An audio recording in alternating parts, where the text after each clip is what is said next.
Hello everybody, welcome back to Thermomixing Adventures. Those of you who don't know me, my name's Lisa. Welcome, because I know there's a whole lot of newbies following along. Now, this afternoon I'm going to show you some techniques for croissant making. Now, let's be honest here, my husband is usually the pastry chef in the house. He is the one who doesn't mind doing fiddly stuff. I normally don't have time. However, we're in lockdown. Why not make time? So last night I made the croissant pastry. It's on cookie dough. It's really easy. The only thing I didn't do is I didn't add milk to it because I didn't have any. So I'm hoping that doesn't make a big difference. But anyway, time will tell. I am going to change up a little bit of the recipe on cookie dough right now. So we're going to get down to the butter step. So here in this, it's got water. It's supposed to have semi-skimmed milk. Normally we just use full cream milk, but didn't have that, so I put more water in. 1 teaspoon of yeast, some plain flour, which we used baker's flour.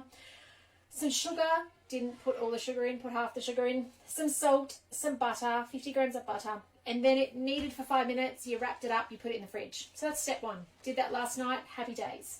Now we're getting to the part where it talks about belting the piece of butter down to a big slab. Now, hubby does this a bit different. I'm going to do it his way today. So what we're going to do is we're going to put into the Thermomix 250 grams of butter. Okay, it's cut. It is cut as much as it looks like a big chunk. It is cut up. And this is his way of doing it to stabilize it, he says. He says it's far more easy to work with. Now, I've never done this before. I've never made these before. I've done the dough part before, but I've never actually done the folding. So bear with me. Do say hello if you're on, by the way. We're putting the butter in the Thermomix. We're putting 1 tablespoon of baker's flour. It could just be plain flour, but it's a stabilizer. This is what he tells me to do. Now we're going to blitz this. All right, we're going to blitz this till it's pasty, and then we're going to roll it out into a square. So you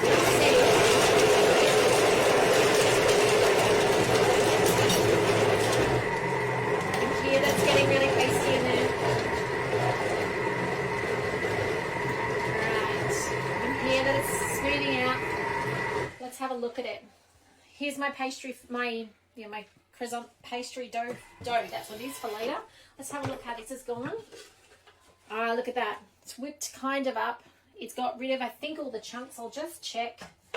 And we're good to go then if that's the case. So what we're going to do now, so even that bit on the top was ready to go. So I guess it's smooth, a bit like spreading butter on toast now kind of concept. So what we're going to do is I'm going to move you guys back to here, and this is where we get a bit different to the instructions. So here I've got in front of me my oven mat. Actually, I've got 2 oven mats. Because what I'm going to do is I'm going to use these, and it says baking paper, but I don't have any. So I'm going to use my mats instead to make my big slab of butter. So I'm going to put this on the mat, get it all out of the bowl, and I'm going to make a big square with it, hopefully, all going well. So now, anyone in the chat, has anyone made croissants? I know a few ladies on my group lately have given it a go, which I would love to see. Anyone else ever brave to make croissants themselves? Please do add it to the chat if you have. I'd love to know. So, it's just fiddly, I think. I don't think it's technically, it's just a bit time consuming. Otherwise, it's very achievable, especially when you can make the dough in the Thermomix. Okay. Nearly done with getting this all out. All right, there we go. We have a pile of butter. Now we're going to put the second mat on top. If this gets too soggy, we're going to put it in the fridge, but I think it'll be fine. But we are wanting to make it about the size we need it later, so we're going to make it about 1 centimetre thick.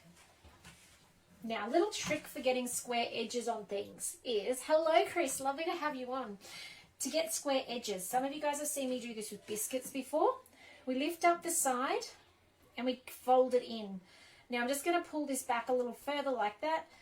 Run your spatula, not spatula, what's this called? Rolling pin across the side, and we get a nice square edge. Pull that back again, lie it back down. That's the easiest way to make square edges on things, and always push away from the previous corner you've just done so that you get actually square edges. Okay, you will end up with one fudgy edge, fudgy, is that a word? Where it sticks out, that's your kind of your excess edge. So here we go, we'll do it again. We're going to do this same technique when we roll out the croissants in a second, the actual dough. So nice square edges, or as much squareness as possible. Just push this back out. Once you get it square, it's interesting. It's quite easy to maintain a square once you've started with a square. It's just tricky if you end up with not a square. So that's the butter. I have the third edge isn't quite right. Let's just straighten it up a bit. And I'm going to put that in the fridge for a moment. It won't take long, but I just wanted to set a little bit while I work with the croissant dough. So there's my Melly square. Let's put that in the fridge. I'll be back in a moment.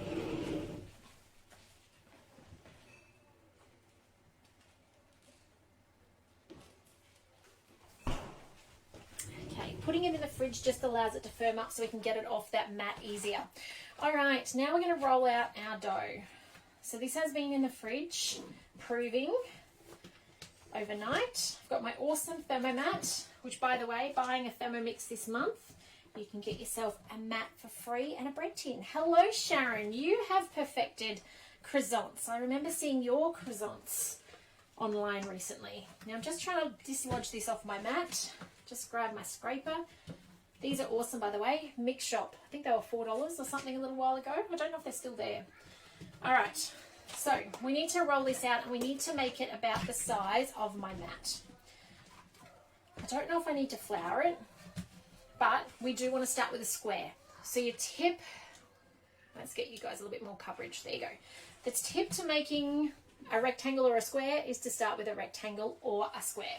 So let's roll it out, because we want this to be twice the size as that butter was. So, rolling it out.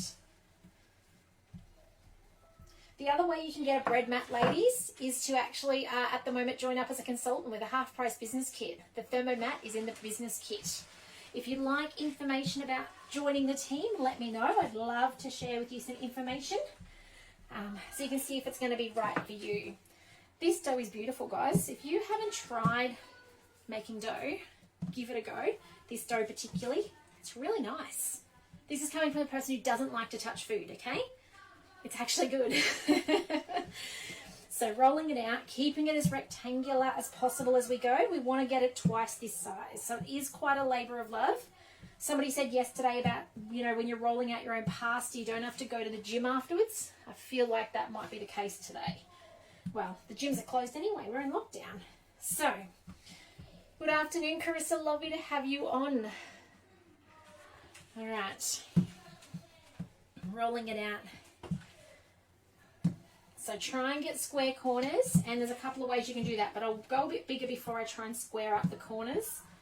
Reason being is otherwise you lose 4 at the corners to being your not so pretty ones. So we'll try and make sure we square them up.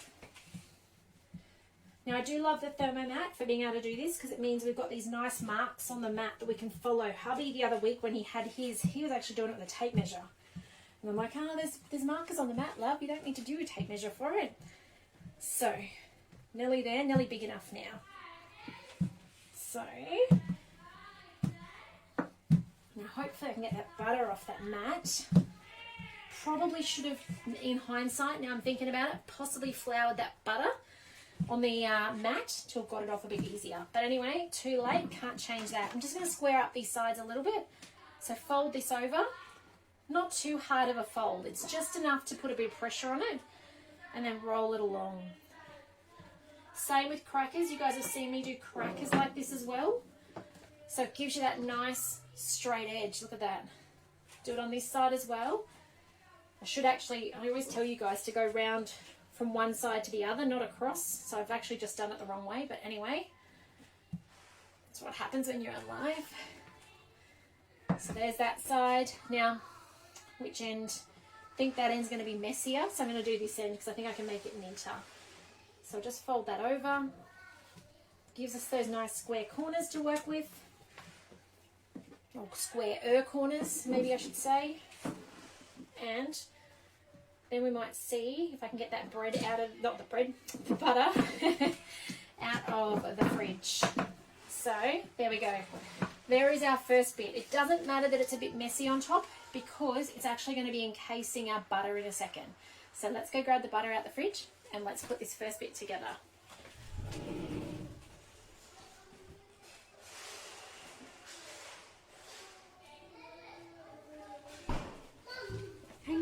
Facebook. I'll be back out in a minute. What is it? Oh, it's magnet. I see. All right. So we have the butter here. Goodness knows if I'm going to be able to get the top layer off. Yes, it is coming off. So just pull that back. If you go too thin with your butter, you'll struggle to peel it apart. Okay. Oops, so as you can see on those corners. By the way, don't let that go to waste. Just collect it together for later.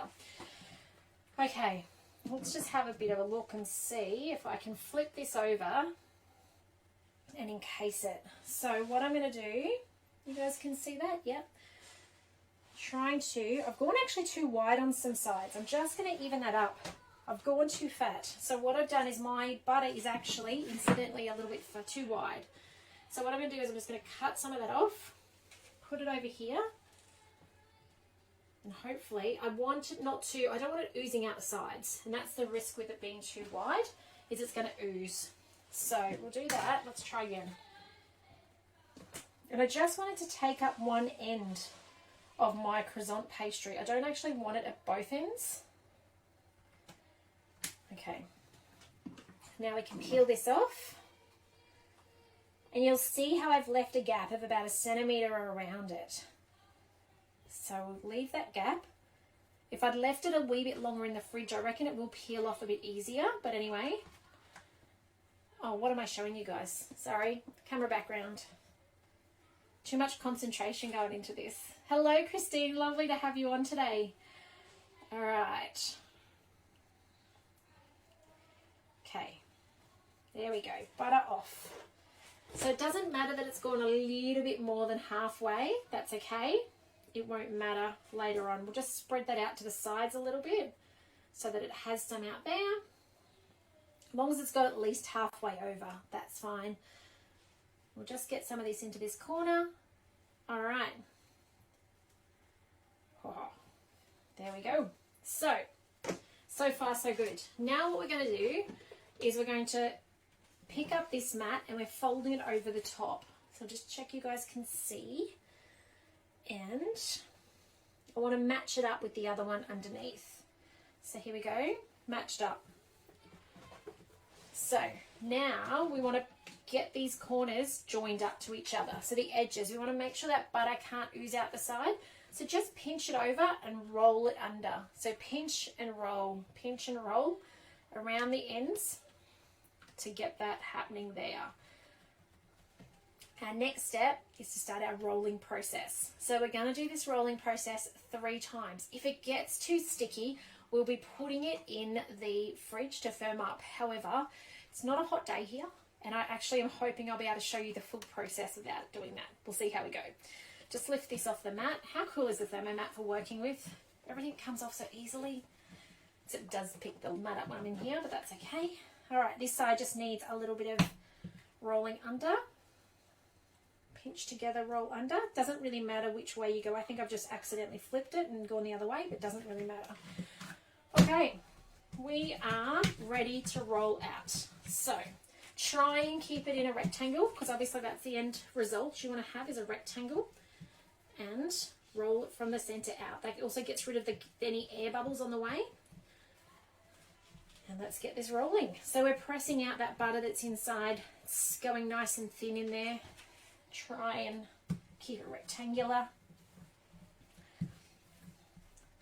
And the next thing is a triple fold. So again, think of it, I did it yesterday when I laminated the ravioli for those of you who were on yesterday. So what we're going to do is we're actually going to fold it to the center.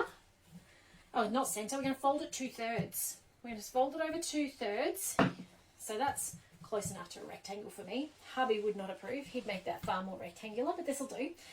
So we're going to now go to the center. No, going over further than the center. We're going over to the 3rd line, 2/3 line. And then we're taking this one over to the 2/3 the other way. So it's like folding a business letter. All right. Now, this is where it's a little different to yesterday with the laminating. So what I want to do now is if I roll it this way, my layers are going to press. I actually want to start by rolling it this way so that I don't lose my layers. I know when hubby did it the other week, there was one time he forgot to do it this way and the layers just started going out this way. We don't want them to lose their triple layer in there. So keep on going this way. Hello, Nikki. How are you? All right. Rolling this out. So, trying to keep it into a rectangle. You can see me using my hand to do so. Once we get it fairly flat, you can start doing the sideways rolls, but start with trying to do it that way. So now that it's kind of very compact, I can start going this way. And then we're going to do another fold. So we'll just get it into a sort of big enough rectangle to deal with.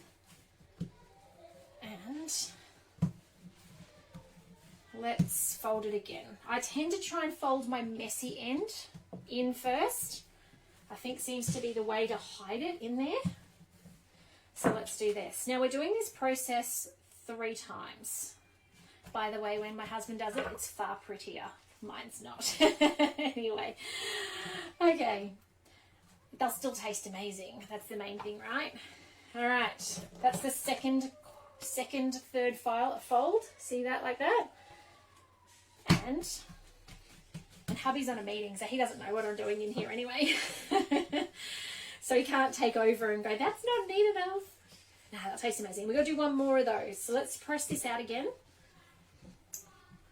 Press it out to the ends.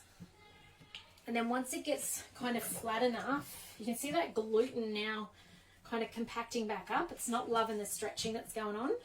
All right. Now I'm going to go sideways. Keep it in that rectangle. Okay. If it does get too tough to work with, we will put in the fridge because that gluten is what's resisting there. Can you guys see how it's retracting my matter? That's actually because it's getting worked in there. It doesn't like it. It's getting stressed. So by sitting it aside in the fridge for 15 minutes, that'll actually alleviate it. However, I don't want to have a break. I want to keep showing you guys. So let's just keep going and see how we go. Last fold. Are we up to the third fold? I think so. This time I'm actually going to fold in the other way just to hide the bottom. I don't know if you guys can see, but can you see that bottom side was still a bit messy? So I'm going to fold it in to hide it because this is actually our last fold. So I'm going to go in and in, and I want to make this as neat as I can. It's not going to be super neat. My husband would be square corners super neat, but it's not going to be. That's okay. And now let's roll this out. So first things first, remember sideways first, because if you go this way, the layers undo. So I might actually just turn it. Okay, let's roll it out. Okay, it's starting to really resist working with me. Oh, and actually, did you guys see that? My layers of butter are starting to flake. So a bit of flour is needed. Need a bit of flour on it because otherwise it's going to lift. And that also might help the gluten relax a little bit too, maybe. Okay, let's just spin it. Actually, let's put a bit of flour underneath it as well. Because we are now working in small flaky layers. If you think about it, we've actually made those layers incredibly thin in there. That's about 9 layers, would it be? 3 each time, 3 turns, plus the double up at the beginning. So it could actually be more like 18 layers in there. So lots of little flakiness in there. And now we want to make this nice and big to deal with. Now, I am probably working with it now and it doesn't like being worked with. You can see the retraction that it's doing each time I roll it.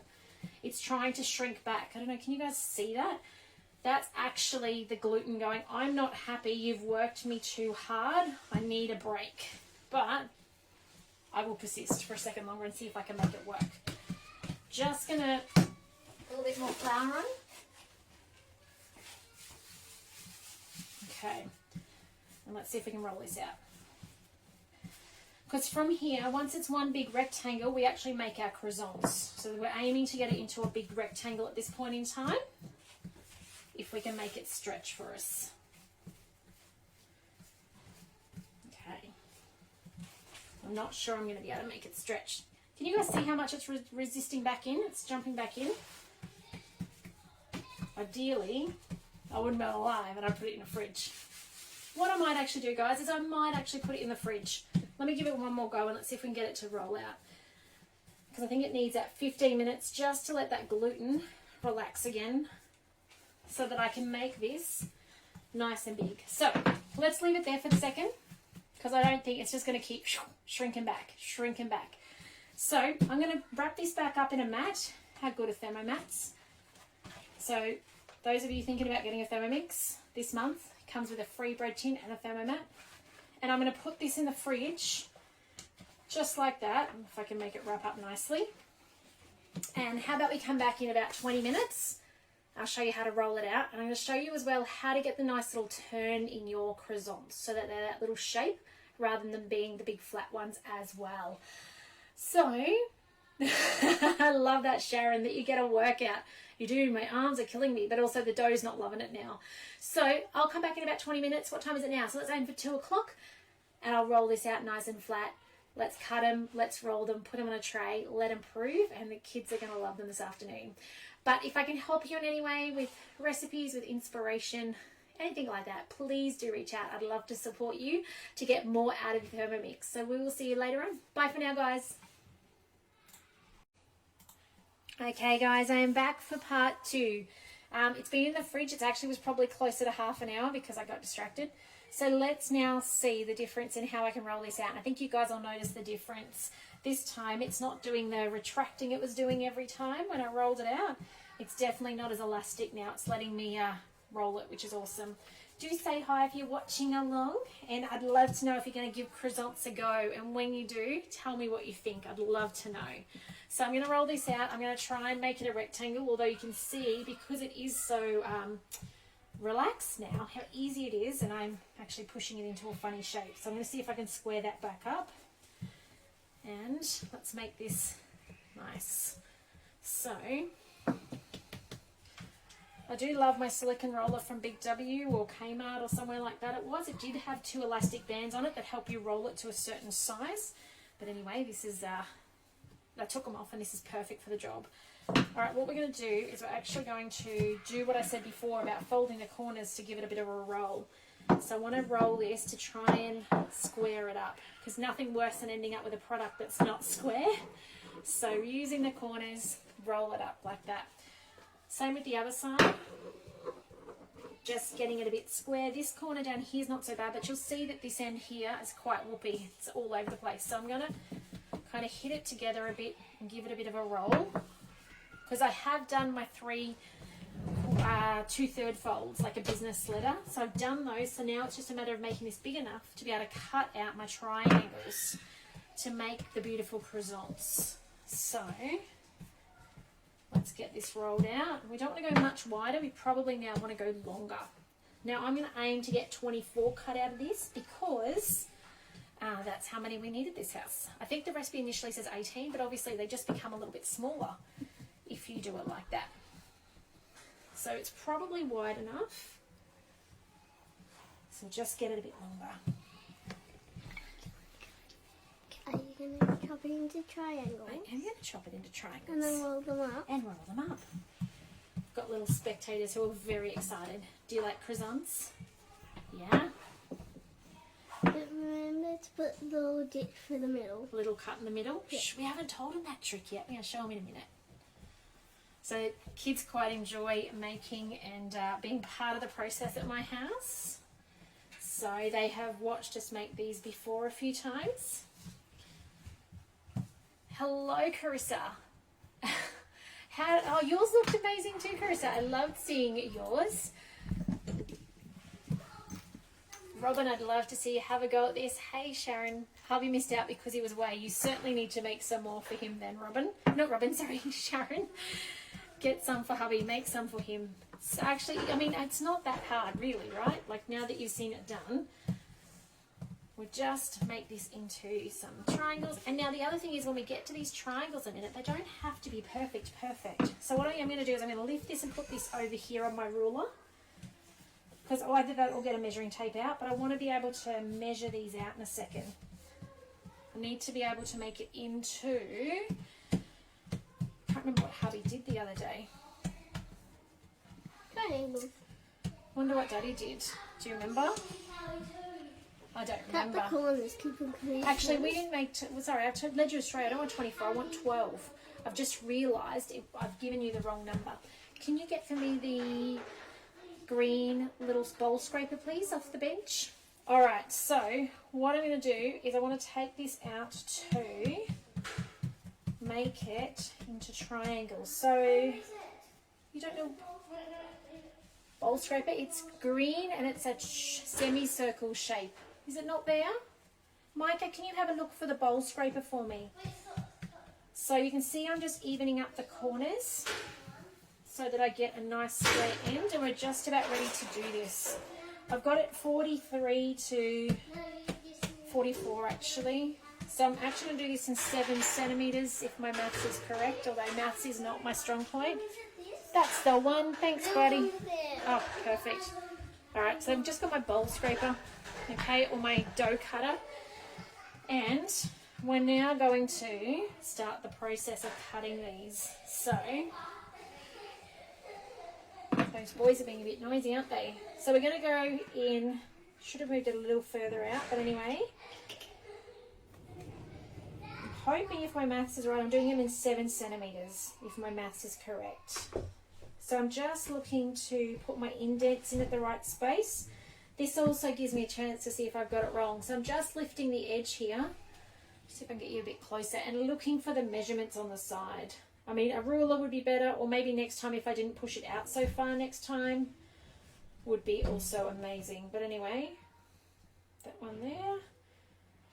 What am I up to? 30. And then 37. So 1, 2, 3, 4, 5, 6. Perfect. So now I've got my 6 indents across the back here. I'm now going to just put little indents in for my cut lines. Now you can see that they're quite skinny. That's okay. Don't stress about that. You could make it longer, but I don't mind, because I'm going to show you how we're going to stretch it into shape at the moment and make it what we need it to be. Now these are going to then become triangles. So let me just cut these. And I'll just show you the first 2, because I'm sure you don't want to sit here all afternoon and watch me make croissants. So there's 1 and there's 2. So what we do from here is we cut it on the diagonal. So now I'm making 12 from one side to the other. Now, this is where, doesn't matter that they're what's the word? Equilateral? No, I don't think that's the right word either. Doesn't matter that it's not perfectly triangle at this point in time. What we do, just grab a piece of the thing where you can see, there it is. What we do first of all is we stretch it. We don't want this dough at the bottom to be heavy duty and fat anyway. So we actually can stretch that out into a triangle, give it a stretch, so we get a nice wide base. It doesn't matter for thickness on the top, but we certainly don't want thickness on the bottom. So just give it a stretch into that space. Then we want to put a nick into here. Now a pair of scissors is ideal, although I think my scissors are not in this space. So I'm just going to cut it. So about nearly an inch up, about 2 centimeters up. And then we split that. So pull that apart and we start rolling. And that is what gives us the beautiful curve in it, because it allows it, as it rises, to bend. Just getting a black dot off it. Roll it through. Now I actually need to do these ones upside down. I've just noticed with that one, the bottom is not as neat as the top. Look at that. So there we go. 1 croissant done. I'll just do another one. Let's put it up here and I'll show you. So this one here, let's just cut that up there. So before we, don't put your hand in front of the camera, or you can go somewhere else, please. Before we start rolling or cutting, stretch it out. Stretch the bottom out, okay? If you keep your little pointy bits, that'll also help with the rolling. Messy side to the inside. Give it that little cut, stretch it sideways, and give it a roll. Roll it. Just make sure you guys can see. Roll. If you want to make it thinner, you can give it a little pull as you roll it. It will thin out that pastry as you go. And look at that. There you go. Well, there's that side. So your little clip in it, the little cut in it, makes it easier to give a little bend to it. So triangle again, show you another one, and then we're done. They just need to rise for at least half an hour, but I think the instructions say 1 to 2 hours. Oh no, I just cut that one. I shouldn't have cut that first. Never mind. So stretch it, stretch, put a little V in the bottom, stretch and roll. Roll, can I roll in the air? Let's give it a go. What could possibly go wrong? All right, roll it up. And there you go. Croissants, homemade in Thermomix. Then you give them a cook in the oven. You can put some egg wash on them, or if you really want a cheats way, spray them with some cooking oil is another way you can do it. And oh, that one's really actually good. I need to show you that one. Look at that. Look at all those layers. It's beautiful.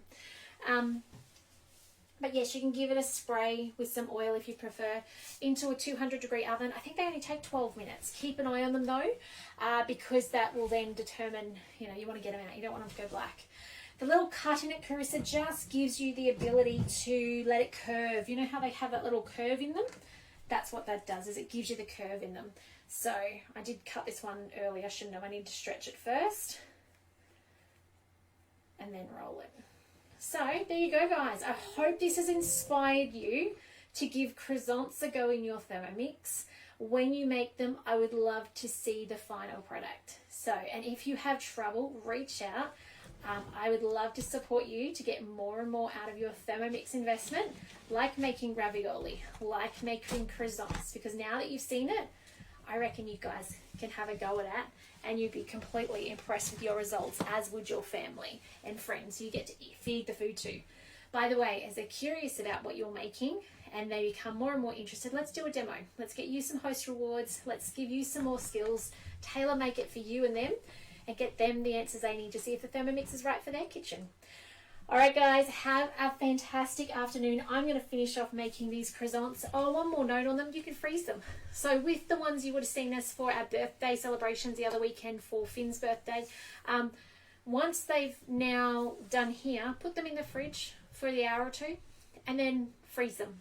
We take them off the tray in the freezer, put them in a Glad bag so they're airproof, and then just get them out, and you can actually cook them from frozen. So we just preheated the oven, put them in a hot oven from frozen. They still took, I think, about the same time, 12 to 15 minutes, and they were beautiful. You'd not know that they were frozen. So by all means, don't feel like you have to eat them all in one go. All right, guys, take care, and I will see you tomorrow. Tomorrow we are doing, what are we doing tomorrow? Something amazing that's bread related. Tomorrow morning is the artisan loaf that we're making into mini loaves for those of you who are gluten-free. And tomorrow afternoon, can't remember, but that's what the Cookie Do Planner is for. We put it on the Cookie Do Planner and know that it is there so that we can go check it out, and it's there when we need it, including the ingredients. So take care. I'll see you tomorrow. Bye for now, guys.